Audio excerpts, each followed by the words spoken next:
Untuk dapat memahami agama Hindu secara lebih mudah, maka disusunlah Tri Kerangka Dasar Agama Hindu yang terdiri dari tattwa, etika, dan upacara. Bagaimana ketiganya ini dirumuskan? Zaman Brahmana, Aranyaka Upanishad antara 1000 sampai dengan 600 sebelum Masehi merupakan tafsir pelaksanaan ajaran Weda sebagai sumber hukum tertinggi dalam agama Hindu.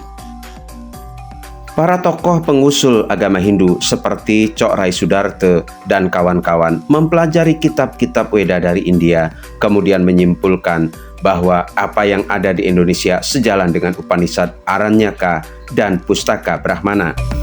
Kitab Brahmana cenderung berorientasi pada karma kanda atau upacara. Kitab Aranyaka melahirkan bentuk upasana kanda atau melalui etika, tapa brata, dan sebagainya. Kitab Upanishad melahirkan bentuk jenana kanda atau jalan jenana.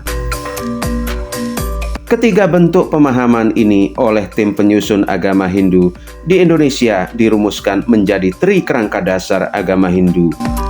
Tri Kerangka Dasar Agama Hindu diibaratkan sebutir telur, kuningnya adalah tattwa, putih telur adalah etika, dan kulit telur ibarat upacara.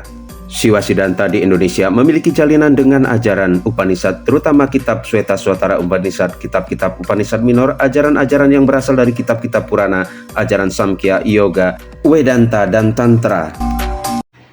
Mengapa Padmasana sebagai bangunan utama di Pura ditujukan sebagai tempat pemujaan Sang Hyang Sadasiwa? Berikut penjelasannya. Umat Hindu di Indonesia umumnya mengenal buku Padesa yang memuat kerangka ajaran agama Hindu yang menjadi tattwa, susila, dan upacara. Pada saat dirumuskan, tattwa dalam agama Hindu yang dianut orang Indonesia, terutama Bali, dari zaman dahulu adalah Siwa Tattwa. Ajaran Siwa Tattwa mengajarkan bahwa Sang Hyang Widi adalah Batara Siwa. Batara Siwa esa adanya, dipuja dalam berbagai perwujudan dengan berbagai cara pada berbagai tempat. Siwa dipuja sebagai Saraswati, Brahma, Wisnu, Iswara, Kala, dan sebagainya. Batara Siwa yang esa dalam yang banyak, dan yang banyak itu dalam yang esa. Esensi Siwa Tattwa mengacu kepada ajaran Purana, Tantra, Upanishad, dan kembali kepada Weda. Di Bali dijabarkan ke dalam tutur Sesana dan Inde. Siwa Tattwa menggunakan beberapa sumber lontar seperti Puana Kosa, Tattwa Jenana, Mahajenana, Ganapati Tattwa, Waraspati Tattwa, Jenana Siddhanta, dan sebagainya.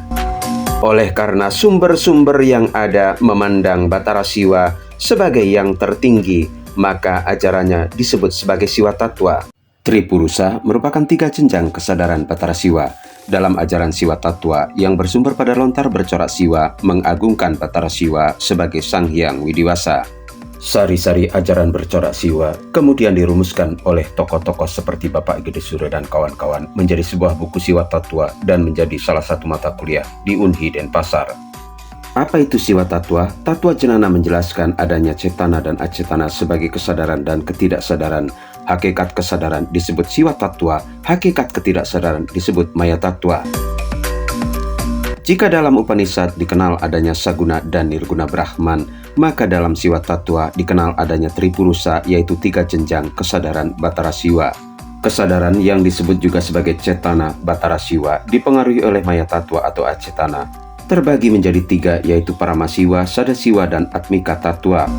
Paramasiwa Tattwa adalah jenjang kesadaran murni tanpa bentuk, tidak bergerak, tidak berawal, tidak berakhir, tidak mengenal masa lalu, dan masa yang akan datang, ia tanpa aktivitas dan sempurna.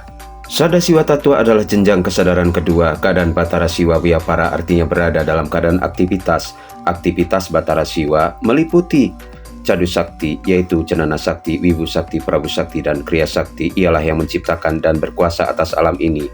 Siwatma adalah tingkat kesadaran terendah yang menyusup pada setiap makhluk sebagai hidupnya hidup dari semua makhluk yang dikenal sebagai Atma. Bagaimanakah hubungan antara Sadasiwa dengan Pancabrahma? Dalam Siwa Tattwa, Batara Siwa adalah Sang Hyang Widiwasa yang mencipta, memelihara, dan melebur. Sang Hyang Sadasiwa digambarkan duduk dalam singgasana Cadu Sakti, yaitu Jenana Sakti, Kriya Sakti, Wibu Sakti, dan Prabu Sakti, di mana Batara Siwa duduk pada Saritratai. Dari Cadu Sakti inilah bermanifestasi menjadi Catur Lokapala atau Pancabrahma Iswara Brahma Mahadewa Wisnu dan Isyana dengan aksara Sabata Ai. Jadi Panca Brahma dalam ajaran Siwa Tattwa adalah perwujudan dari Batara Sadasiwa. Dari Panca Brahma inilah kemudian menjadi Panca Korsika, yaitu Sang Korsika, Garga, Maitri, Kurusya, dan Pertanjala. Dari Panca Korsika kemudian menjadi Panca Ratu, yaitu Iratu Ngurah Tangkep Langit, Iratu Wayan Tebeng, Iratu Made Jelaung, Iratu Nyoman Sakti Pengadangan, dan Iratu Ketut Petung. Dengan demikian, nama dewa-dewa lokal merupakan manifestasi dari Sang Hyang Sadasiwa dengan Cadu Sakti dan Asta Iswaryanya. Hal ini sekaligus membuktikan bahwa Hindu di Indonesia sangat memuliakan ajaran para leluhur Nusantara, yaitu ajaran Kandepat atau sedulur papat.